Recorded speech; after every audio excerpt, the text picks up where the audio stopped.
Acara zikir kebangsaan di halaman Istana Merdeka pada Kamis malam lalu menjadi momentum untuk pertama kalinya Presiden Jokowi meminta maaf terkait dengan jabatannya sebagai pemimpin negara. Permintaan maaf Presiden Jokowi atas kekurangan dalam pemerintahannya bisa diterima dengan kebesaran hati masyarakat. Evaluasi atas kebijakannya tetap perlu dilakukan, alih-alih dimaklumi. Pelemahan demokrasi ataupun kemunduran reformasi di masa pemerintahan Jokowi membutuhkan koreksi. Inilah catatan Kompas TV, maaf Jokowi dan harapan pilkada tanpa intervensi. Ingin memohon maaf yang sedalam-dalamnya atas segala salah dan kilap selama ini, khususnya selama kami berdua menjalankan amanah sebagai Presiden Republik Indonesia dan sebagai Wakil Presiden Republik Indonesia. Tapi kalau permintaan maaf dalam konteks kenegaraan itu harus disebutkan oleh Presiden Jokowi. Mana sih sisi kelemahan yang dianggap kelemahan oleh Pak Jokowi sehingga beliau merasa meminta maaf kepada rakyat Indonesia? Tolong sebutkan, kalau enggak ya ini permintaan basa-basi.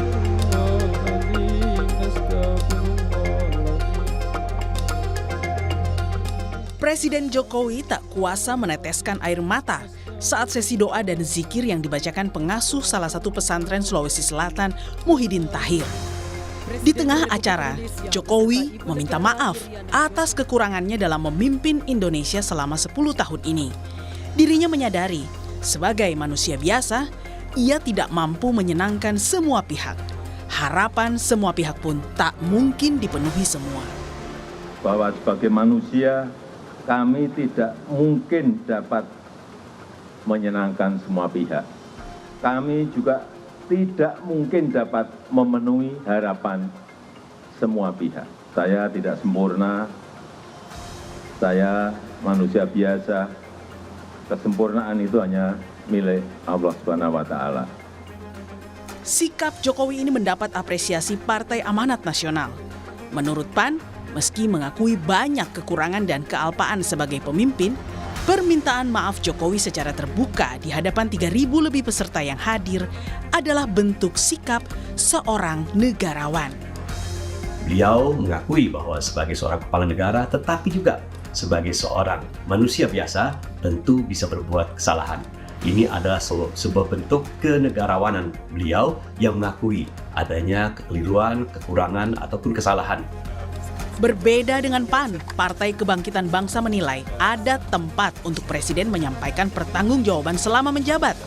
Meski PKB yakin masyarakat akan memaafkan, sebagai penerima mandat dari rakyat, Jokowi tetap harus mempertanggungjawabkan janji-janji politiknya. Bersama dengan PKB, partai tempat Jokowi bernaung PDI Perjuangan menilai permintaan maaf Jokowi sudah terlambat. Karena memang semuanya sudah cukup terlambat. Kemunduran demokrasi ini adalah sesuatu hal yang sangat buruk. Begitu juga maraknya korupsi. Tapi selaku presiden itu ada laporan dan pertanggungjawaban kepada masyarakat Indonesia terkait dengan janji-janjinya, terkait dengan kepercayaan yang sudah diembannya, terkait dengan mandat sudah sampai di mana. Termasuk janji menegakkan demokrasi juga masih tanda kutip ada yang masih belum merasakan kepuasan itu. Termasuk juga janji untuk pindah ibu kota juga sampai hari ini juga belum. Pertumbuhan ekonomi dan pengangguran masih cukup lebar, banyak juga yang kena PHK. Nah, itu janji pertumbuhan 7% tidak tercapai. Lazimnya, sebuah permintaan maaf mendapat respons yang positif. Namun, timbulnya pro kontra menanggapi maaf Jokowi dinilai pengamat politik BRIN Siti Zuhro disebabkan karena ada catatan ketidakpuasan yang belum dijawab oleh Jokowi selaku presiden. Jadi kalau memang betul ya kepuasan itu sangat mendominasi masyarakat, tentunya tidak perlu ada pro kontra. Ya logikanya, tidak perlu ada pro kontra. Kalaupun seandainya muncul kontra terhadap sebagian besar yang sangat puas, itu tenggelam biasanya.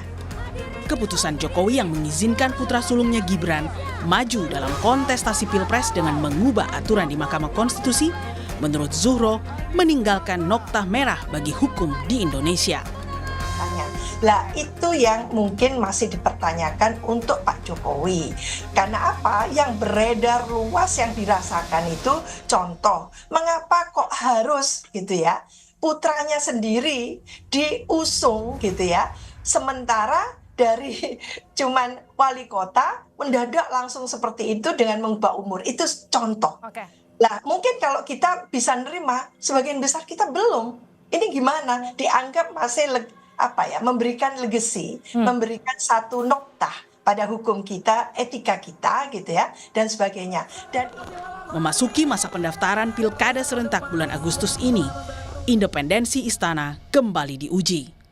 Masuknya nama putra bungsu Presiden Kaisang Pangarep dalam bursa Pilgub Jakarta dan Jawa Tengah memunculkan kekhawatiran sejumlah pihak. Sangat disayangkan bagaimana pesta demokrasi pilkada terbesar pertama kali di Indonesia bukan ditentukan oleh masyarakat dari bawah.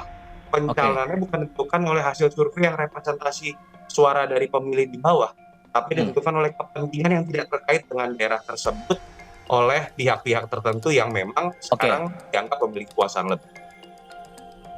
Tarik-menarik kekuatan politik mulai terasa khususnya di Pilkada Jakarta.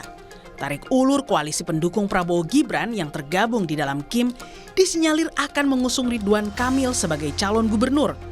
Besarnya dukungan penguasa di belakang RK inilah dinilai pengamat politik bisa mengubah hasil survei yang sejauh ini menempatkan Anies Baswedan di peringkat 1.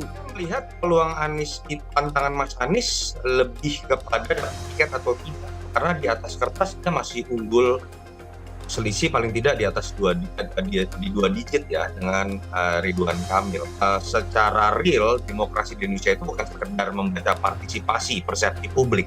Ada yang namanya mobilisasi yang seperti kita lihat di Pilpres itu bisa dengan mudahnya mengubah hasil suara, apalagi ketika ada calon tertentu yang akan di backup oleh kekuasaan, baik itu dari sisi finansial, baik itu dari sisi birokrasi, baik itu dari sisi aparat, yang semoga tidak terjadi lagi kontroversi dalam pilkada seperti apa kita lihat dalam Pilpres. Besarnya kekuatan pemerintah yang tergabung dalam satu koalisi hingga trauma di masa Pilpres membutuhkan komitmen dari Presiden dan jajarannya untuk menjamin pilkada bebas dari cawe-cawe penguasa.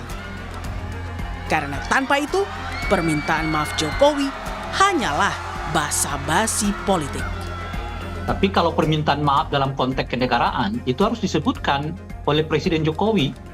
Kita menyebut ini pemilu terburuk sepanjang era reformasi, baru nggak setuju. Kita menyebut revisi undang-undang KPK itu membuat KPK seperti yang sekarang, dia nggak akan setuju. Kita menyebut dinasti politik yang dilakukan oleh Pak Jokowi itu berbahaya bagi demokrasi, pasti baru juga nggak setuju. Nah, jadi hanya Pak Jokowi ini sekarang dan tentu saja mungkin panel Barus yang tahu mana sih sisi kelemahan yang dianggap kelemahan oleh Pak Jokowi sehingga beliau merasa meminta maaf kepada rakyat Indonesia.